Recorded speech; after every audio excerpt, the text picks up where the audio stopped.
तो ऐसे fire incidents भी होने के चांसेस होते हैं। और खासकर जो लगभग 90% से ज़्यादा जो कॉज रहता है वो ह्यूमन इंड्यूस्ड कॉज होता है। हमारे जितने भी लोग होते हैं जो कैंपिंग के लिए जाते हैं, वो वहाँ पे कैंप फायर्स जलाते हैं, जैसे बारबेक्यूज़ के लिए, हीटिंग करने के लिए, या जैसे सिगरेट वगैरह वो जलाते हैं।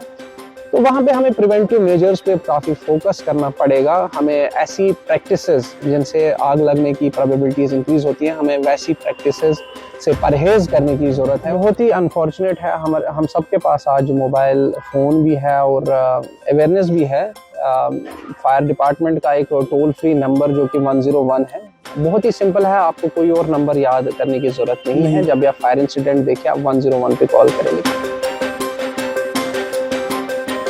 वादी कश्मीर में पहाड़ी और मैदानी इलाकों में आग की वारदातों में इजाफा देखने को मिल रहा है।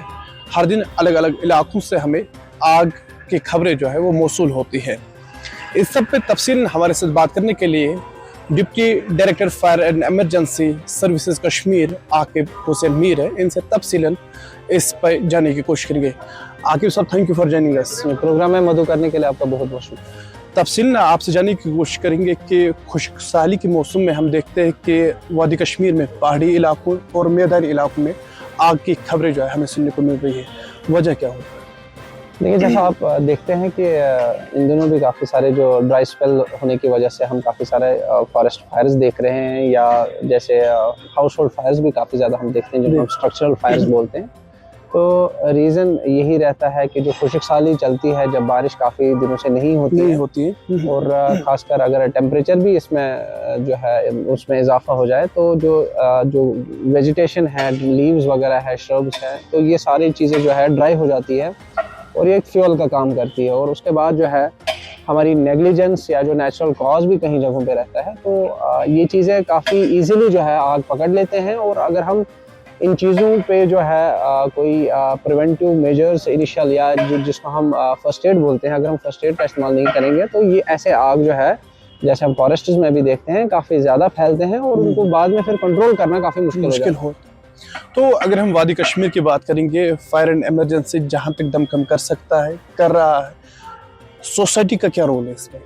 देखिए, जो कोई भी डिज़ास्टर हो, अगर हम फायर की भी बात करेंगे, तो खाली इसमें डिपार्टमेंट जो है उनका खाली रोल है, रिस्पॉन्सिबिलिटी नहीं रहता है। पब्लिक का कोऑर्डिनेशन, पब्लिक का कोऑपरेशन बहुत ही इम्पोर्टेंट होता है। तो कम्युनिटी इन्वॉल्वमेंट जिसको हम बोलते हैं, तो जैसे हम बार बार पब्लिक से भी रिक्वेस्ट करते हैं कि जो भी फायर डिपार्टमेंट जो है ट्रेनिंग्स आपको प्रोवाइड करता है, जैसे फायर प्रिवेंटिव मेजर्स के बारे में हम उनको बताते हैं, लाइफ सेफ्टी के बारे में बताते हैं, या फायर प्रोटेक्शन मेजर्स के बारे में बताते हैं, जहाँ पे हम उनको एक्सटिंग्विशर्स वगैरह इनका होना कितना ज़रूरी है एक ऑक्यूपेंसी के पास। जैसे आपके घर में भी अगर एक्सटिंग्विशर है, तो आग इनिशियल स्टेज में ही हम कंट्रोल कर सकते हैं। तो लोगों को हम बार बार यही रिक्वेस्ट करते हैं, ऐसे इक्विपमेंट्स आप अपने पास रखें। फायर ट्रेनिंग्स जितनी भी फायर डिपार्टमेंट प्रोवाइड करता है, जो हमारे डायरेक्टर है श्री आलोक कुमार सर, हमने लगभग हज़ारों की तादाद में जो है अवेयरनेस प्रोग्राम्स 2.5 साल से हम पूरी यूपी में करा रहे हैं, जहाँ पे जो मुद्दा और मकसद ये है कि जो हर किसी घर में कम से कम एक जो है फायर फाइटर होना चाहिए।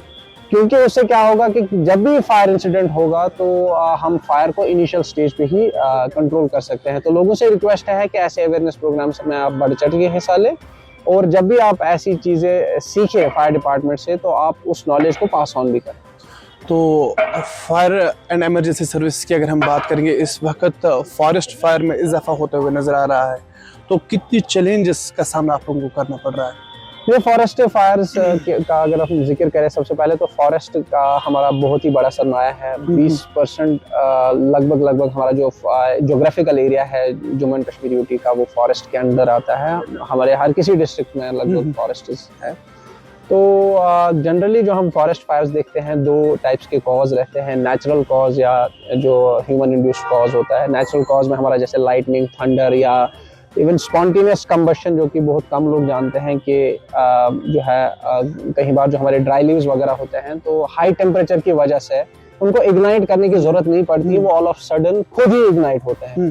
तो ऐसे फायर इंसिडेंट्स भी होने के चांसेस होते हैं। और खासकर जो लगभग 90% से ज़्यादा जो कॉज रहता है वो ह्यूमन इंड्यूस्ड कॉज होता है। हमारे जितने भी लोग होते हैं जो कैंपिंग के लिए जाते हैं, वो वहाँ पे कैंप फायर्स जलाते हैं, जैसे बारबेक्यूज़ के लिए, हीटिंग करने के लिए, या जैसे सिगरेट वगैरह वो जलाते हैं, तो वहाँ पे हमें प्रिवेंटिव मेजर्स पे काफ़ी फोकस करना पड़ेगा। हमें ऐसी प्रैक्टिसेस जिनसे आग लगने की प्रोबेबिलिटीज़ इंक्रीज़ होती हैं, हमें वैसी प्रैक्टिसेस से परहेज़ करने की ज़रूरत है। और अगर ऐसे फायर्स हमें मजबूरन जलाने भी पड़ते हैं, उनको अपनी प्रेजेंस में जलाएं। और ख़ासकर जब हम फॉरेस्ट एरिया को फिर लीव करें तो हम जो ऐसे फायर्स हैं उनको अनअटेंडेड ना छोड़ें।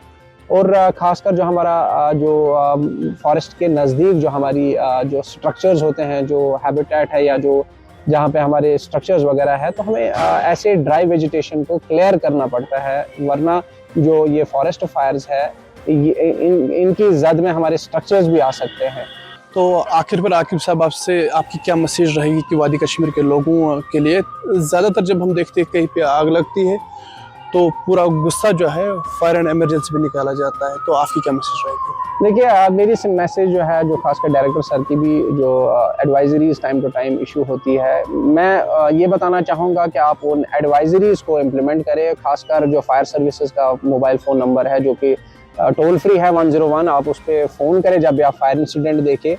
और जब फायर सर्विसेज स्टेशन से बाहर आता है तो जो ही वो फायर साइट तक पहुंचता है तो आप उनके साथ ताउन करें, क्योंकि फायर फाइटिंग के दौरान हमें लोगों की भी सहायता की ज़रूरत होती है। हम लोग हमें नियरेस्ट वाटर सोर्सेज का आइडिया दे सकते हैं, इवैक्यूएशन प्रोसीजर्स में वो हमारी हेल्प कर सकते हैं। तो ये बहुत ही इंपॉर्टेंट हो जाता है। और जहां हमने देखा है कि जहां पे पब्लिक इंटरवेंशन हो जाता है किसी भी फायर फाइटिंग ऑपरेशन में, वहां हमने जनरली देखा है जितना नुकसान होना चाहिए उससे कहीं ज्यादा नुकसान होता है। Instead of creating public intervention, you should coordinate with fire and emergency department so that there is a less loss of life and property. शुक्रिया आकिब साहब बात करने के लिए, thank you very much. Thank you.